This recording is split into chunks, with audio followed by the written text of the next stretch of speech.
Estimados irmãos, estamos aqui nesse trabalho grandioso para falar sobre convivência e perdão. Então é com muita alegria, com muita perseverança e também com essa autoidentificação desse tema que nós trazemos aqui, nós apresentamos a vocês. Então já inicio aqui com essa passagem. Vinde a mim, todos que estáis cansados e oprimidos, e eu vos aliviarei. Evangelho de Mateus. Então eu sou Janaína, estamos aqui com a proposição de um trabalho que é oriundo de algumas leituras, especialmente de uma leitura de um livro de Wanderley Soares. O título desse livro é Quem ama pode muito.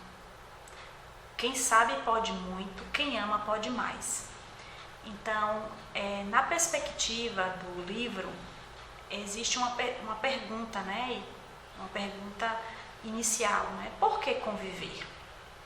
Então, a convivência é o maior desafio do ser humano. É através dela que podemos exercitar muitos dos ensinamentos do Cristo.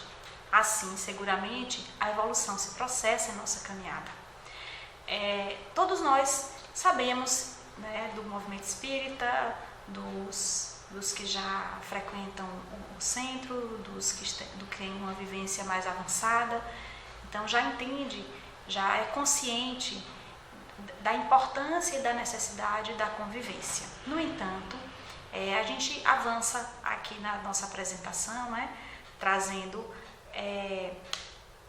outras perguntas e outras problematizações do tema.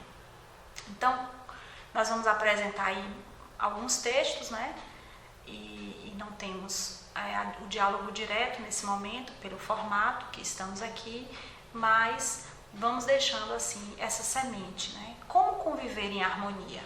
Uma pergunta lá do livro, uma pergunta que surge nas entrelinhas. Então, nessa bibliografia, nem sempre o conhecimento é suficiente para garantir a presença de amor nas relações.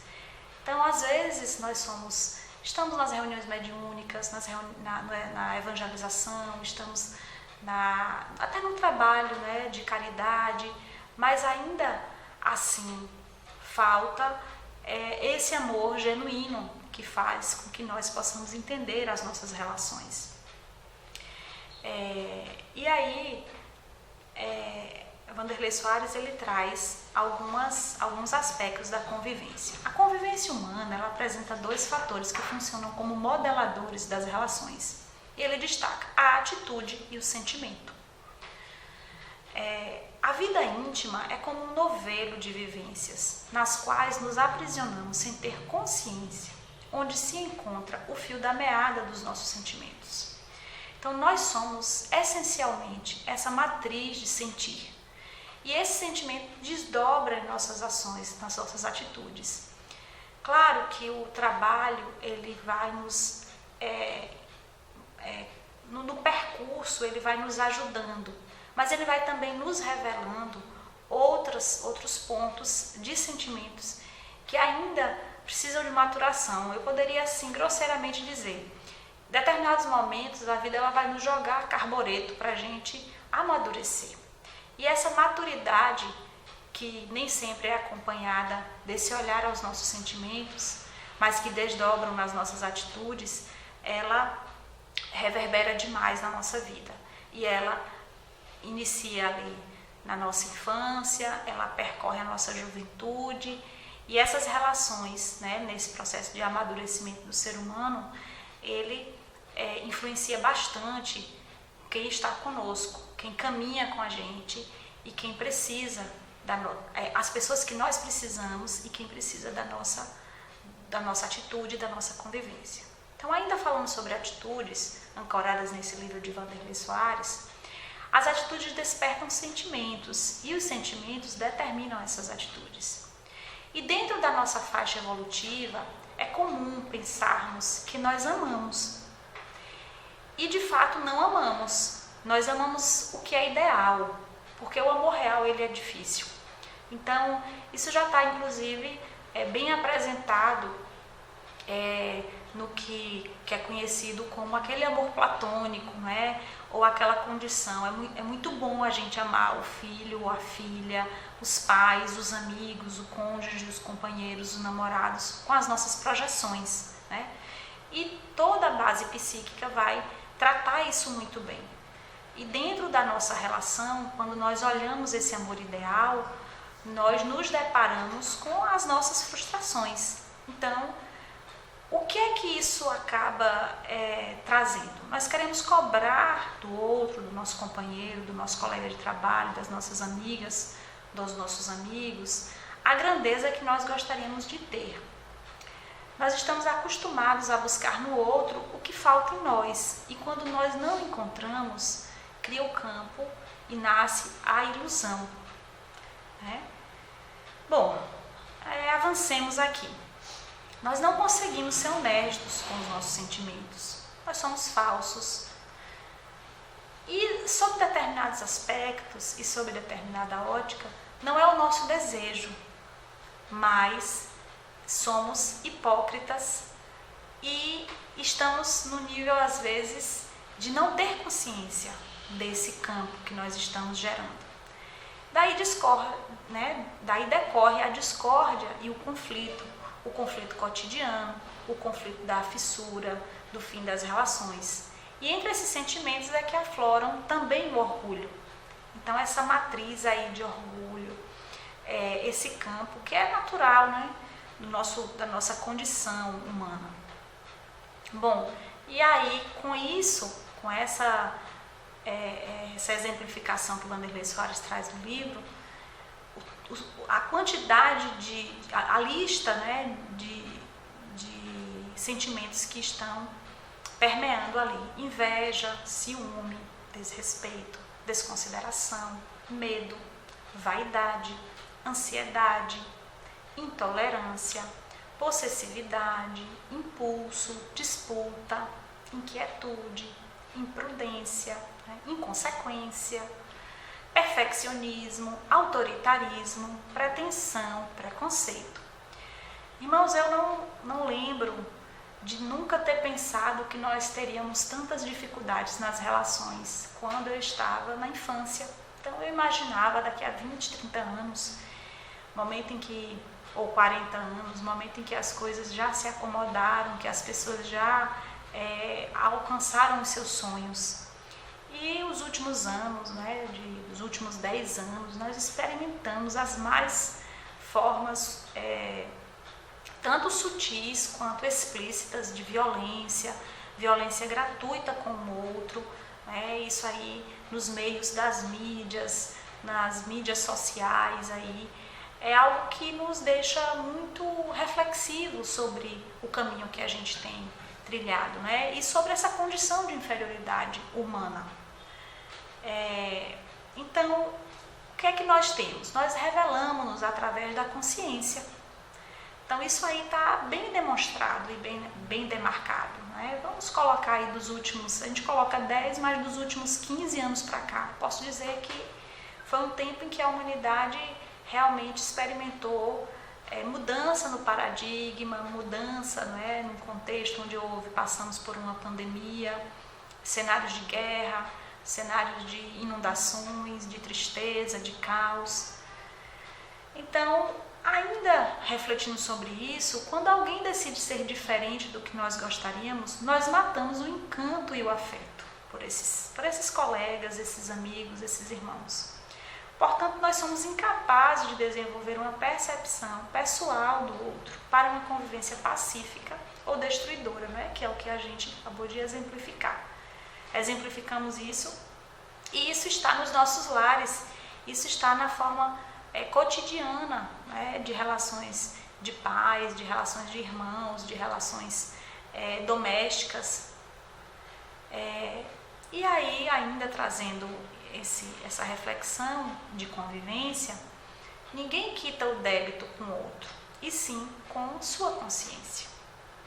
Então, nós estamos vivendo essa onda, mas estamos tratando muito mais do nosso, da nossa consciência, daquilo que nós estamos, dessa passagem rápida aqui no planeta e nessa vida de encarnação, essa vivência, essa encarnatória. Então, o objetivo de alguma tormenta em nossa vida é ensinar e não é castigar. Aquela criatura difícil que surge no nosso caminho é uma lição essencial para a nossa paz e para os nossos crescimentos. Recentemente eu escrevi um texto curto para homenagear as pessoas que eu amo, as mulheres, as mães, E aí eu lembrei da passagem que diz, não se faz marinheiro bom em um mar tranquilo. Ainda que a gente busque a paz, que a gente exercite, mas essas diferenças das pessoas, essas intempéries, elas nos ajudam a sobrepor aquilo que nós verdadeiramente, genuinamente precisamos por ocasião das nossas falhas, fraquezas, da nossa inferioridade. A consciência nos fornecerá ferramentas de lapidação interior. Portanto, quais seriam, assim, pensando em possibilidades para o caminho de uma convivência harmoniosa, pela obra de Wanderley Soares? Qualquer obra simples no plano físico, para que se levante, exige um planejamento, um serviço, uma ordem. Nós não poderemos construir os mínimos tópicos de elevação no próprio espírito sem que nos rendamos com alegria ao trabalho que nos compete. Então, e qual é esse trabalho, Esse trabalho é um trabalho de meditação, é um trabalho de prece, é um trabalho de conexão. Estuda o desafio que as circunstâncias te lançam. Então, estuda aquela companhia que te causa, o vizinho, o motorista de trânsito, aquela pessoa que te lesou materialmente. Estuda isso, estuda esses desafios e faz dela o lugar onde o teu aprimoramento vai chegar. Então, esse trecho de Convivência Harmoniosa é do livro Convivência, de Chico Xavier, E a gente tem também como apoio e suporte o Livro dos Espíritos no âmbito da convivência, na questão 386, quando discorre sobre simpatias e antipatias terrenas.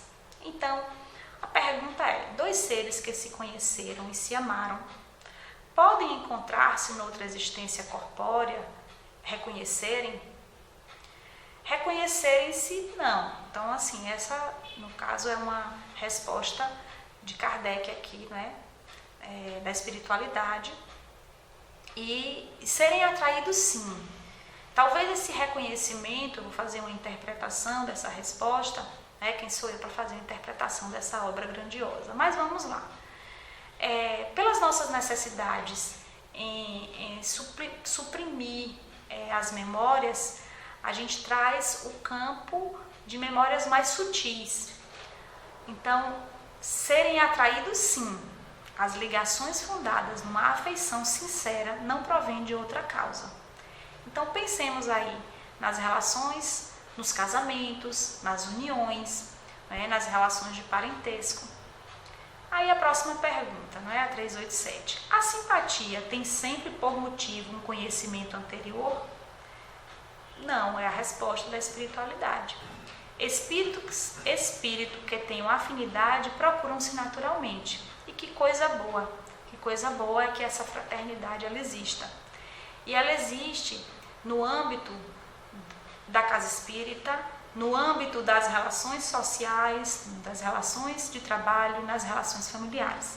É por isso que, sob determinados aspectos, a gente tem famílias com vários irmãos, e entre eles existem os mais afins e existem os que são aquela irmandade onde todos são envolvidos, imbricados, e existem situações em que o contrário não acontece. De maneira que a gente continua avançando aí nas perguntas, nas respostas, perguntas e respostas do Livro dos Espíritos sobre convivências. Então, simpatias e antipatias terrenas. A antipatia instintiva, ela é sempre o sinal de natureza má? Dois espíritos não são necessariamente maus, por não serem simpáticos um para o outro. A antipatia pode se originar da diferença do modo de pensar, mas à medida que se elevam, as divergências se apagam e a antipatia desaparece. Alguns anos atrás eu tive acesso, eu conheci uma prece que circula muito na internet, com palavras. É uma prece chamada de Opono, né? A pronúncia não sei se é essa mais adequada, mas é uma prece de palavras simples. Eu sinto muito, me perdoe, sou grata, te amo. Que são palavras tão simples, mas que têm o poder, né, de ser um mantra, de atingir, de alcançar, né? E aí tem as considerações sobre essa forma. Então você pode repetir ao longo do dia, você pode fazer aquelas repetições que são 20 repetições, 30 repetições, 108 repetições. E com isso, né, digamos assim, se avolumam possibilidades, além das preces que o nosso coração deve estar transbordado, já que é nosso dever, nossa missão, deve ser avançar nessas preces individuais, para que nós possamos diminuir as fronteiras e afrouxar as antipatias entre os irmãos. E ainda dentro das lições do Evangelho, a gente traz aqui no item 18, a reencarnação fortalece os laços da família ao passo que a unicidade da existência os rompe. No espaço, os espíritos formam grupos ou famílias entrelaçados pela afeição, pela simpatia, pela semelhança das inclinações. Então, sempre as inclinações. Então, disso também resulta o que a gente vive no planeta encarnado, né? Tanto os desencarnados como encarnados. Então, eu estou atraindo ali os amigos espirituais que estão na mesma faixa vibratória que eu. Esses espíritos, eles buscam uns aos outros. A encarnação apenas momentaneamente os separa, porquanto, ao regressarem à erraticidade, novamente se reúnem como amigos que voltam de uma viagem. Se uns encarnam e outros não, nem por isso deixam de estar unidos pelo pensamento. Então, retomando aí, depois de falar do Evangelho, do Livro dos Espíritos, retomando aí, quem sabe pode muito, quem ama pode mais. E o livro também de Constelação Familiar de Joana de Ângeles. O lar é o celeiro de bênçãos, no qual se coletam as informações e a vivência edificante, tornando-os o primeiro núcleo de socialização da criança, que aí aure as experiências ancestrais, adquirindo os hábitos que nortearão sua caminhada existencial. Ela também, que a criança e que nós vamos aprender, vamos ter a oportunidade de trazer os padrões, né, positivos e os padrões que nos depauperam também. Então, a importância de você estudar, a importância de você exercitar o Evangelho no lar, estar conectado à espiritualidade, aos seus guias, né, aos nossos guias, é que dentro do nosso sistema familiar, a gente vai estar no celeiro de bênção, mas se a gente tiver de consciência, né, de condição fechada, a estar aberto àquela aprendizagem, a gente pode, inclusive, permanecer nos padrões tóxicos. Então, sem confiança, não há piso para as relações educativas únicas e capazes de acender a chama da motivação que ilumina os ideais de solidariedade nas esferas do bem. Então, aí Joana de Ângeles deixa essa contribuição. E agora eu vou dar um salto ao nosso mestre, o Pietro Baldi, no livro Pensamentos, no capítulo 2, quando ele traz para a gente: cremos, seja vantajoso para todos eliminar o velho, fatigante e contraproducente sistema dos atritos entre os contrários. Então, o que é que, novamente, o Baldi tem uma genialidade na forma como ele coloca. Essa palavra contraproducente é exatamente essa matriz de atrito e de tantas ruínas das relações. Aí eu estou citando dos últimos 15 anos, porque envolve o cenário sociopolítico, envolve diversas pautas que estão aí na sociedade. Então, esses sistemas essa forma de guerrear psiquicamente, essa forma de discordar, às vezes ela é no campo das ideias. Quando essa discórdia e quando não há uma negociação da forma do pensamento, entendendo as limitações, esse atrito e essa briga não vai levar a lugar nenhum. Não vai levar, vai estabelecer a briga entre astuto, forte, entre pessoas que discordam de pautas e que transformam aquilo, saindo do campo das ideias, para o campo pessoal. E para o campo da intolerância, para o campo da violência, para o campo da insatisfação, né? Então, caminhemos ainda com a grandiosidade do pensamento de Ubaldi. A luta não terminará na sua forma atual, de seleção a baixo nível evolutivo, do mais forte ao mais ardiloso, mas continuará em forma mais aperfeiçoada de luta inteligente, competindo na conquista do desconhecido.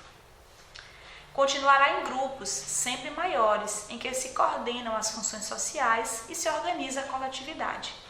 Então eu deixo aí digamos assim, essa contribuição que o Ubaldi traz dentro desse pensamento, né? Minimizar esse livro numa fala aqui rápida, mas que fiquem essas palavras que são mais profundas.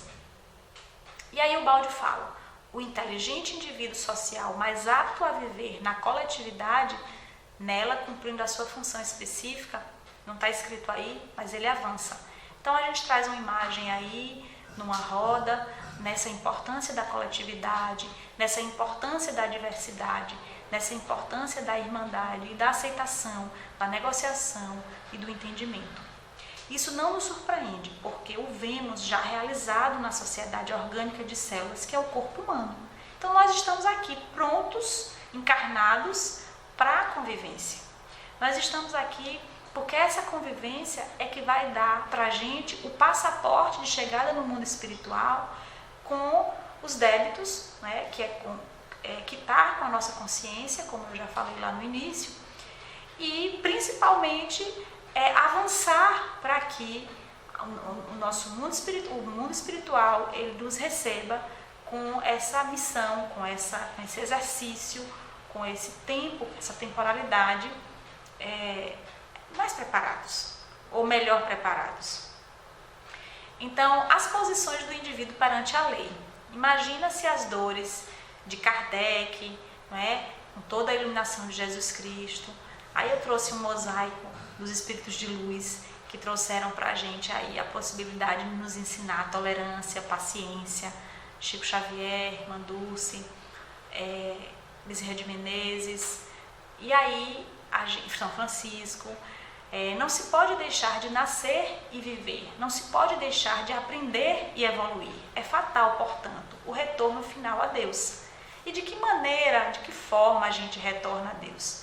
Com os expoentes que passaram aqui, deixando essa luz para a gente, olhando para essa luz, caminhando nessa estrada iluminada por essa grandiosidade de espíritos maravilhosos que nos ajudaram, ou pelo menos arrefecer todas as nossas dores, na forma de palavras, na forma de um pensamento, não é? E aí a gente vai agora, depois de falar da convivência, a gente vai adentrar um pouquinho o perdão, porque dentro do livro de Paul Tillich, o livro do perdão, eu trago uma epígrafe de Paul Tillich. O perdão é o modo de tornar o que está quebrado, torná-lo inteiro. Entender o real significado do perdão, reconhecer o desafio de perdoar. O perdão nos alivia dos efeitos debilitantes da raiva. Então, desculpa que eu tinha citado Paul Tillich, mas é no livro de Robin Kazarjian, o livro do perdão, o caminho para o coração tranquilo. Então, o que é que o perdão tem a ver com a convivência? O conceito do perdão pode dificultar e limitar a capacidade de ter clareza e felicidade diante das situações. Libertar do passado, ajudar a viver de maneira pacífica e alegre. Novamente relembrando, e principalmente negociando esses pontos de divergência. Somos seres diferentes, somos espíritos com experiências diferentes. Nós não podemos nos enganar dizendo que vamos sair do centro, vamos sair de uma palestra e que não estaremos diante de desafios cotidianos. Mas perdoar não é ser conivente com o comportamento equivocado e tampouco aceitar tudo o que o outro faz. Não é possível aceitar abusos, manipulações, insensibilidade aos direitos básicos do outro. Contudo, o que perdoar não é? Perdoar não é aprovar comportamentos negativos impróprios, não é perdoar, não é aceitar a violência, a agressão, a traição, a desonestidade. Não é fingir que está tudo bem quando você sente que não está. E nós tínhamos falado no início sobre o novelo dos sentimentos. Isto gera uma corrente de frustrações e ressentimentos, de raiva, de ressentimentos negados, que são ignorados. Para perdoar é necessário trazer mudanças na percepção, uma outra maneira de ver as pessoas que nos causam dor e sofrimento. Ações que levam ao perdão. Nos aliviarmos dos efeitos debilitantes da raiva e do ressentimento crônico. Emoções que fazem do perdão um desafio para qualquer pessoa que deseja a paz. Então a gente traz aqui um estudo de caso, uma situação, um exemplo. Pais idosos e filhos com os 45 que viviam com eles. Então, aos 45 anos de idade, o filho estava na convivência com os pais. Eles permitiam que os filhos o insultem regularmente e não contribuíam com quase nada em casa. Não contribui, financeiramente. Esse talvez seja a exemplificação. Esses pais acreditam que o amam e querem ajudá-lo. Eles querem ser bons pais e acham que não impondo nenhum limite ao filho, nem exigindo nada dele, estão expressando amor. Eles o perdoam para manter a paz, enquanto no fundo exigem uma corrente constante de frustração e ressentimento. Então, lá no íntimo desses pais, a mágoa, a incapacidade do não e o ressentimento do filho, que a essa altura jamais pode estar sendo tratado como aquela criança sem o desenvolvimento do psiquismo, Então, atentamos a essa condição para que a gente pense sobre isso. Não pode haver perdão genuíno se a raiva e o ressentimento foram negados ou ignorados. Então, a gente vai tomando consciência da raiva, vai entendendo ela no seu campo necessário da nossa condição e vai dando essa força potente o lugar ao qual ela deve estar, minimizando dentro desse campo de sentimentos atitudes que sejam aquelas que a gente já citou, de não violência, de não intolerância. E ainda sobre o perdão, se alguém vos bate sobre uma face, estender-lhe ainda a outra. Essa daí é difícil, uma condição metafórica também, nem sempre física. Tema muito complexo, tema abrangente. E a gente fica aqui com as lições do Evangelho. Os espíritos superiores procedem nas suas elevações com uma extrema sabedoria. Eles não abordam as grandes questões da doutrina, senão gradualmente, à medida que a inteligência está apta a compreender as verdades de uma ordem mais elevada e que as circunstâncias são propícias para a emissão de uma nova ideia. Então, o exercício de receber uma face e estender a outra, o exercício cristão disso, não é só o exercício de perdoar, é o exercício de ensinar que aquela condição eu aceito, aquela dor ou aquela ofensa não me é tão sentida. Mas isso exige uma preparação muito maior. E aí a gente segue estudando. Ainda no livro do perdão, no item que ele fala sobre morte, de passagem da alma para um outro lugar, o que representa o perdão? Então, o perdão seria essa palavra-chave essencial da cura. Ele promove uma cura profunda e uma vida feliz. É através do perdão que amamos a vida, a cura de si mesmo, a cura dos relacionamentos através do perdão. Então, fatalmente estar diante das nossas falhas, pedindo perdão, para arrefecer os nossos sofrimentos, porque eles não vão deixar de existir. As nossas dores, como cita Pietro Baldi, a dor é inerente, a dor é necessária, a amiga dor, ela vai estar ali. E a dor de uns maior para a nossa leitura e a dor de outros menor para a nossa interpretação, mas a dor necessária para a nossa evolução e para o nosso caminho. Perdão. Perdão não é manter uma atitude de superioridade ou de se achar melhor que os outros. Se você perdoar alguém que tem pena ou porque o acha tolo ou estúpido, você o confundiu com ignorância, com arrogância e está agindo como juiz. Perdão de um pai, agir com honestidade. Não importa, eu perdoo você. Não achei, mesmo que fosse conseguir. Quem são os nossos professores para o perdão? São as pessoas nas quais nós convivemos. Então nós começamos com o auto-perdão, viver o perdão no sentido amplo. Qual é a parcela de perdão que você tem a realizar nessa sua vida? Nesse seu checklist, nesse seu olhar dos últimos 5 anos, quantas pessoas você deve perdão? Quantas pessoas você precisa perdoar nessa caminhada? Pelo perdão, nos livramos do fardo de permanecermos vítimas para sempre e libertação para a apreciação da vida. O perdão ainda é uma prática muito difícil entre nós. E que lições o perdão ensina? Guardando as mágoas na terra, são muitas as dificuldades que surgem, produzindo mal-estar. Padecerás sob imundícies e conduzirás fluidos deletérios. Se perdoares, porém prosseguirás em clima de renovação superior e em labor otimista.